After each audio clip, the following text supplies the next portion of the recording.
Bonjour à tous et bienvenue à ce nouveau Good Morning Market. Nous sommes lundi 27 mai 2019.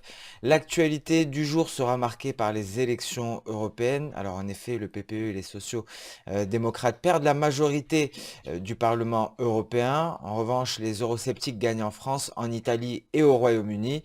Ce qui nous importe aujourd'hui, c'est que les populistes ne parviennent pas à gagner du terrain. Cependant, ces élections européennes semblent ne pas avoir tant d'incidence que ça sur les marchés, hein, à l'image du compte-rendu du FOMC et de la BCE la semaine dernière.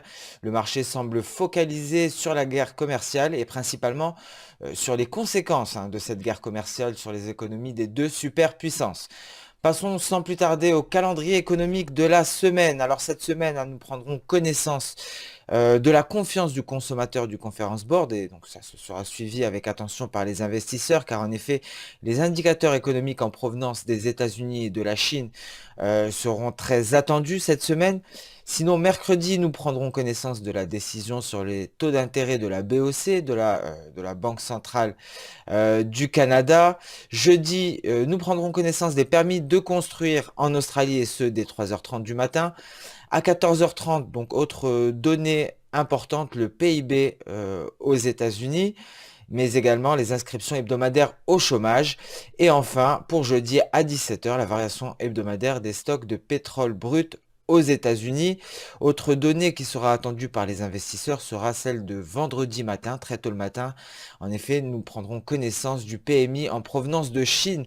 Alors, comme je vous l'ai dit, ces données économiques américaines et chinoises seront très attendues par les investisseurs, car visiblement c'est ce qui retient leur attention actuellement, donc principalement concernant la guerre commerciale sino-américaine. Passons sans plus tarder à la plateforme de trading Xstation 5. Devant vous, une représentation graphique du dollar index en représentation journalière. Le dollar index qui a perdu du terrain en fin de semaine dernière est en train de rebondir actuellement sur sa Kijun journalière et s'échange aux alentours des 97,50 $. Donc un dollar index qui perd du terrain, un euro dollar donc également qui perd du terrain aujourd'hui et qui s'échange en dessous de son oblique de court terme. Je vous rappelle que l'euro dollar avait rebondi sur le niveau des 1,1150 pour franchir Tenkan et Kijun et a refusé donc de franchir cet oblique de court terme et pourrait donc atteindre en cours de séance les 1,1186 dans un premier temps. Le GBP-USD, quant à lui, a rebondi vendredi sur cette oblique, donc une oblique de long terme également. Donc rebond du GBP-USD qui, aujourd'hui en début de séance, s'échange à la baisse et pourrait revenir sur ce niveau d'oblique de long terme qui représente le niveau des 1,2650. Donc voilà pour le marché d'échange. Nous allons passer sans plus tarder au marché action. Donc le DAX qui aujourd'hui s'échange, qui aujourd'hui est dans le vert, est venu tester son niveau de Tenkan sans parvenir à la franchir. Donc effectivement, si la poursuite de la tendance haussière aujourd'hui se poursuit, un DAX qui pourrait aller chercher sa Kijun journalière, donc palier horizontal, matérialisé par le niveau des 12 150. Alors en données 4 heures, cette mèche est due à un refus de franchissement du nuage dans un premier temps, mais également un refus de franchissement de cette Kijun journalière qui représente le niveau des 12 064. Un DAX qui actuellement sur des données H4 est en support sur sa Tenkan.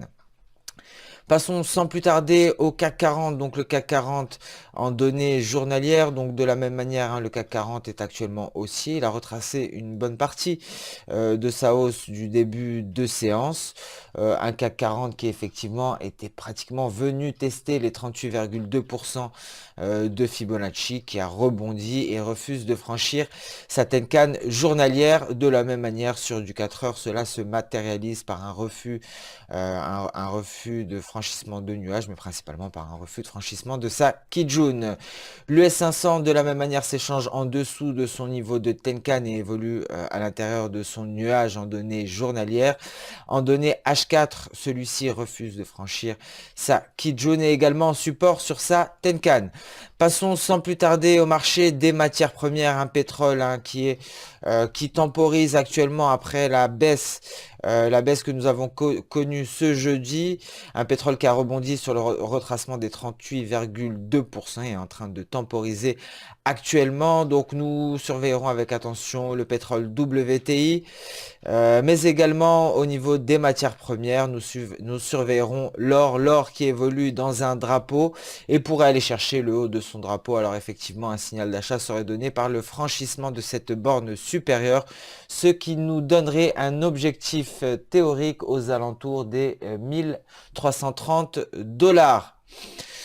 Donc à présent, sur le volet des matières premières agricoles, un café donc qui vient tester le niveau des 95 $ et retrace immédiatement, donc qui s'échange actuellement à l'extérieur de son nuage journalier.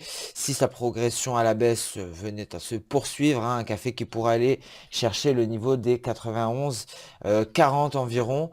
Donc effectivement, la séance du jour, hein, sera cruciale quant à l'évolution du café. Ce Good Morning Market touche à sa fin. Je vous remercie de l'avoir suivi avec attention. Je vous donne rendez-vous dès demain pour un nouveau point marché. En attendant, je vous souhaite une excellente journée, une très bonne séance de trading. N'hésitez pas à liker, commenter ou même partager cette vidéo.